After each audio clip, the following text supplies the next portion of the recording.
चाळीसगाव शहर पोलीस स्टेशनकडील गुन्हा register number 24/2023 भारतीय दंड विधायक कलम 302 प्रमाणे दिनांक 15/1/2023 रोजी दाखल गुन्ह्यातील फरार आरोपी नामे बापू मच्छिंद्र जाधव, मुकेश प्रकाश मोरे, अजय संजय सैंदाने, रोहित अशोक गवळी उर्फ पावट्या, सर्व राहणार चाळीसगाव व त्यांचे इतर साथीदार यांनी काल दिनांक 15/1/2023 रोजी चाळीसगाव पोद्दार शाळेजवळ मयत नामे दिनेश उर्फ भावडू वाल्मिक जाधव यांचा खून करून 4 चाकी वाहनाने चाळीसगाव येथून मालेगाव बाजूकडे येत आहे अशी माहिती चाळीसगाव शहर पोलीस स्टेशनचे पोलीस निरीक्षक श्री के पाटील यांनी मालेगाव तालुका पोलीस स्टेशनचे प्रभारी अधिकारी श्री हेमंत पाटील यांना दिली होती।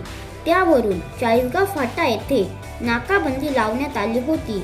सदर आरोपितांनी चाळीसगाव फाटा येथे पोलीस नाकाबंदी करत आहेत हे पाहून त्यांचे 4 चाकी वाहन पुन्हा चाळीसगाव बाजूकडे भरधाव वेगात घेऊन जात असताना कळवाडी फाटा येथे पोलिसांनी रस्ता बंद केल्याचे पाहून त्यांचे 4 चाकी वाहन जागेवर फिरवून भरधाव वेगाने गिरणा डॅमकडे घेऊन गेले। आरोपितांना त्यांचे मागावर पोलीस असल्याची कुणकुण लागल्याने त्यांचे वाहन गिरणा डॅम धरणाजवळ लावून तेथील अंधाराचा फायदा घेऊन जंगलात पळून गेले। रात्री त्यांचा शोध घेतला असता ते मिळून आले नाही।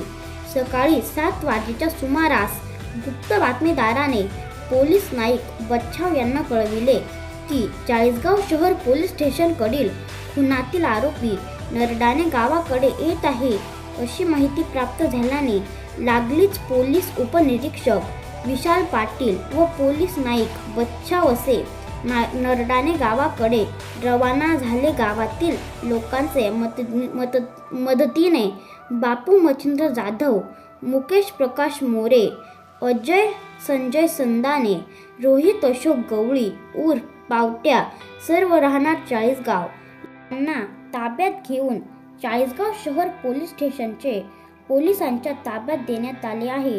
सदर प्रकरणी सहाय्यक पोलीस निरीक्षक हेमंत पाटील यांचे मार्गदर्शनात पोलीस उपनिरीक्षक विशाल पाटील, पोलीस उपनिरीक्षक स्वप्नील कोळी, पोलीस नाईक बच्छाव पाटील, पोलीस हवालदार खांडेकर यांनी मेहनत घेतली आहे व त्यांना सदर आरोपींना पकडण्यासाठी दहिवाळ, कळवाडी, चिंचगव्हाण, उंबरदे येथील तरुणांनी रात्रीच्या वेळी पोलिसांना मोठे सहकार्य केले।